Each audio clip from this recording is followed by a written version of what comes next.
Welcome back from the break. You are still with the Be Bold Show. And as I promised before we went to break, you did not want to miss this. And now it is time to get ready to see the movers and the shakers in the film industry. We will be following somebody in a day in the life of an actress. Woo! I can't wait for that.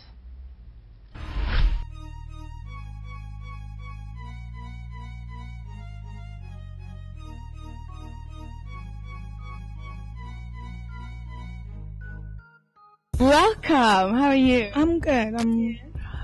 I'm good. Feeling nice and composed. How did you get into the entertainment industry to begin with? I mean, there's so many people who want to do this. Where did you begin? Well, one thing I've realized with the entertainment industry, whether in front of camera, behind camera, is that everybody's story is so different. You know what I mean? Because it's not like if you want to become a doctor, you have to go to school for X amount of years and you practice. No, like anybody can fall into it. I think it has a lot to do with luck in order for you to be successful. Yes, talent, of course, but you need so many little components. And I think for me, my story was just literally born out of passion and love for what I like, just performing. You know, as a kid, I was always fascinated with that box, the television. And I remember being very young and asking an auntie of mine, how do people get inside the television? How do they get in? And I remember she said to me, well, there's small people that live inside the box.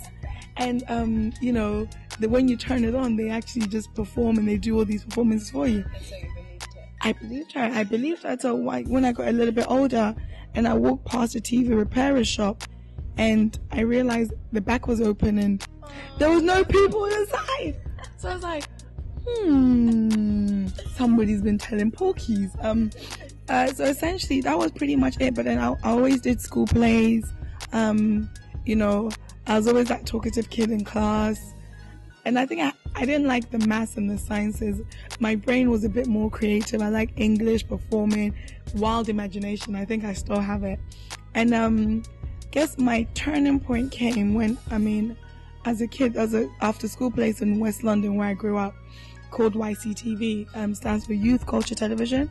That was just a training place for young kids, where they trained you in all aspects of TV. So camera, lights, directing, editing, you name it.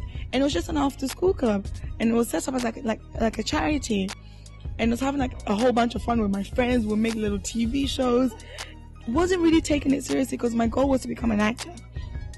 But then, because it was a TV studio, young kids, you have 10-year-old directors, and it was just a whole bunch of fun. Everyone is going crazy with imagination. Yeah, and we used to actually make real TV programs. So I remember I got a call one day from one of the producers, and he said to me, Ama, what are you doing next week? And I was like, nothing, just being a normal little teenage kid. And then he's like, okay, well, cool. Next week, do you want to interview Harrison Ford? I was like, excuse me? Yeah. The Harrison Ford. I was like, of course. He's like, okay, well, it's not going to come that easy. I want you to do research. And the person with the most interesting questions will be selected to interview him. So I went all out. Like me, when I want something, I don't stop. So I was like, I'll get it. I was doing everything I needed to do. I got all my research and I submitted some questions and I put some fun, silly questions in there as well. And I got selected. And a week later, I was on the red carpet in London with the man Harrison Ford. You grew up in London, in the UK. How did you transition from there to Ghana? What made you decide to come back, first of all? And what has made you decide to stay? Honest truth, because I didn't grow up in Ghana, like I left as a kid. So, I don't have any schoolmates. I don't have I went to this school and there's something called Jama and all that. I'm like, I hate you people. I didn't have none of that. I was very disconnected from it. But I remember I have a friend who said to me, Ama, look, the time is now. You're Ghanaian. You're living in Europe. You're living in the West. The West is established. You have your skills and talent. Come back. Because, really, it's whether you're in wherever you are, you're always going to be Ghanaian. It doesn't matter where you grew up. So I was like, okay. So I used to come on holiday and it was a bit of fun, go back. But when I actually did make the decision, I literally, say I decided on a Thursday, I was on the plane I think on a Monday. It was like a 3-day thing. Not really like you planned it out and came back. You just got up on it. Got on the plane. It was like my career, and I felt like things were just kind of slow in England. So I was like, I just took the opportunity and I came. And before I knew it, I'd stayed longer than any other time in my life. Things just started falling into place. There was no master plan, but I remember saying to myself, you know what? On the flight, when I was coming, I'm like, okay, look, God, there's a reason why I'm getting drawn to Ghana. Let your will be done. And I'm going to go in there, I'm going to go and do the media, I'm going to do TV, I'm going to do films. And that was it. And I'm still here. And how did you get the connections? Because you're saying you didn't grow up here, you didn't know a lot of people. How did you get your first movements in the industry? I guess, you know what it is? I know a lot of, I started meeting, it's a small industry, I started meeting people in the industry, and a lot of times, oh yeah, Charlie, make we do something, Charlie, call them, phone off, oh, and, you know, just some chance meetings, but one thing I said, nothing, I didn't let it deter me. I got disappointed after a while. I'm just thinking, oh Charlie, should I just go back? My parents, they're my family. They call my family, so that I'm pretty much here alone. You know, I have extended family, aunties and uncles and, you know, cousins who were great. But I'm essentially here alone. But I think what it was is I said to myself mentally, failure is not an option. It is not an option. You know, you're gonna do it. And so in my mind, I didn't have a cushion. So I had to make it work. Okay, so how do you prepare for a role? Each role is different that you sort of get into, but essentially for me, what I tend to use a lot of still moments, a lot of quiet moments, possibly getting myself away from my family and friends, a lot of reading. For Sinking Sands in particular, it took me over 3 months to prepare for the role. She's total opposite of me. So it's about getting into that mindset. I try as much to do some kind of method acting as possible. I'm not that disciplined per se, but I definitely adopt, levels of method acting when I'm doing a role. And like for Sinking Sands, it's about domestic abuse. I did a lot of reading about domestic abuse, battered women syndrome, why they choose to stay. Just getting the dictionary out and really understanding. And did you talk to other women too? Funny enough is I didn't. Most people, at the time, I didn't find anybody. It's not like in England where you can go to a battered women's shelter. I didn't find anybody sort of willing to talk about. But so I did a lot of reading, United Nations websites, and just from that, and also from a point of view, it's trying to put myself in that person's framework. And not being judgmental as well. When you're an actor, you have to eliminate a lot of judgment because you're possibly playing somebody who you do not like as a person. How do you embody that? It's a mental thing for me a lot. And I use a lot of quiet moments, stillness, to mentally get it prepared. How does she walk? How does she talk? I'm also very observant. I look at this person, I'm like, okay, I like how she walks. Maybe that's how Pammy walks. How do you remember the person that you are? Because you're embodying this completely different human being. How do you always remember who you personally are? It's a level of luckily, it's a level of commitment that I think you take on. But then it's almost like when you're in the office. When you're in the office, it's different when you're with your friends or your family. So when you're with your family, Charlie, So you get in the office and, okay, if I work in a bank, hello, you totally compose yourself different. Even phones, like right now, if my phone rings and is my mom, how I'm going to talk to her will be totally different to how if my boss calls me, how I'm going to be to if I'm talking to maybe a guy that I have it's like I have a question about your whole demeanor changes. So it's pretty much the same. So it's that thing of, but sometimes you do wear it a bit too well, but then what breaks it is the minute you go home. Actresses are often stigmatized, let's put it that way. We always think, they're probably sleeping with a producer to get a film, they're probably doing drugs, drinking a lot of alcohol, doing a lot of partying, How do you deal with that stigma? Well, that stigma, I mean, the stigma is pretty much attached to a lot of careers. With the acting, I totally understand. I mean, I even had an auntie said, "Hey, so when you people you kiss on screen, is it really kissing?" And I'm like, some people really do kiss, and yeah, there are germs being transferred back and forth.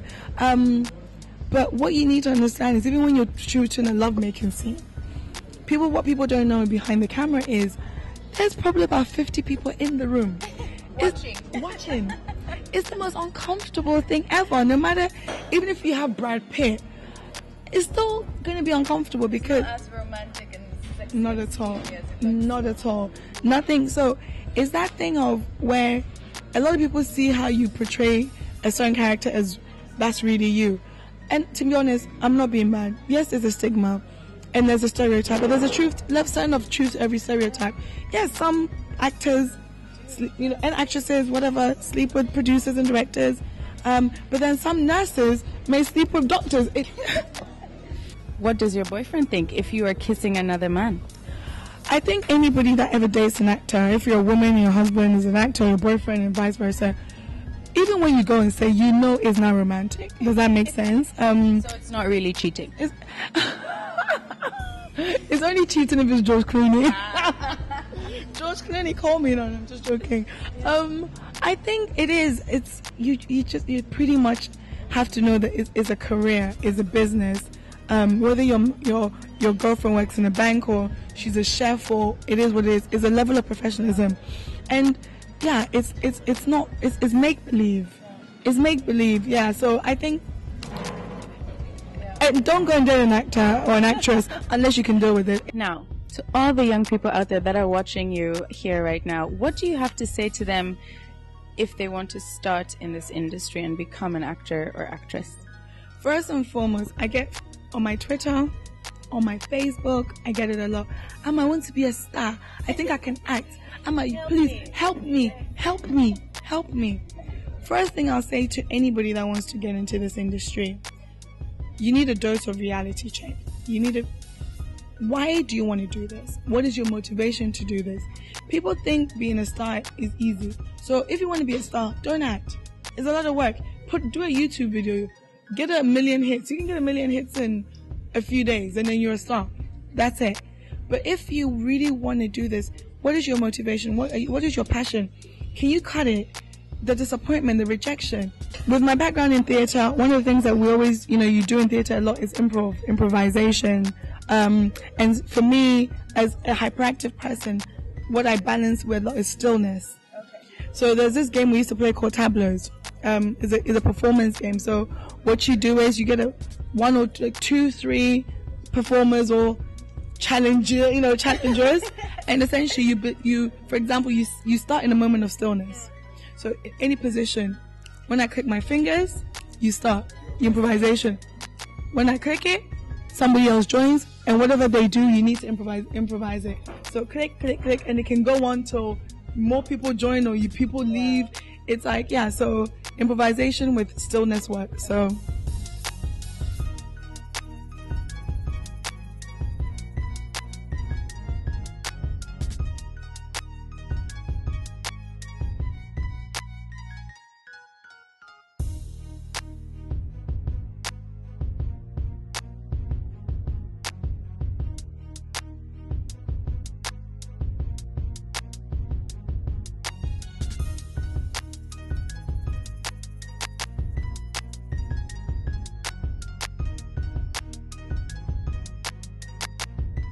Anyway, Chris, I was just wondering, would you ever date an actor? Nope. Not at all. Why not? Well, all that kissing and stuff, I don't think I can do it. But see, this is a discussion we have a lot, because I think that when you are an actor, that is your job. You are supposed to go out there, and if a director tells you take off your clothes and start kissing, you have to make it look as real as you possibly can. And that is why I cannot. Would you get jealous? Yes. Why not? I mean, your kissing is some kind of let's look at Angelina Jolie and Brad Pitt. What happened to them? Let's look at all these people that get married on set. You're touching, you're having connection, you're acting, so it's possible. and then you just fall in love. I can't do that. I can't do it. But hey, I mean, I'm married, so I'll never know, right? That's true. That's very true. Well, I'm afraid this brings us to the very end of another Be Bold show. Yeah, but guys, like I always say, on our website www.thebeboldshow.com, you can go on there, find out all the people we've interviewed. We have a directory on there set up for you to find out everyone on there. And also, if there's anyone you know out there that's special, that's bold, that is inspiring people around you, whether bringing education, leadership, or development to us, well, let us know about it, and we will be sure to showcase them on the show. Now, to our sponsors, Sarah. Definitely our sponsors. We have Accents and Arts, as always, because they make us this beautiful furniture. We have Christy Brown, YMX Capture Your Memory Bank, Headlines Salon for all our hair, Rochelle Thompson for doing our makeup and styling. Yes. Who else? Well, for all those out there that have been helping people, supporting us in any way possible, thank you so much for making that possible. That's all we have for you for this show. Be bold! Be bold, and see you next week. Bye. And don't forget to like our Facebook page. It's www.facebook.com/The Be Bold Show. Remember, the 999th person to like the page wins this beautiful hamper from Lane Organics.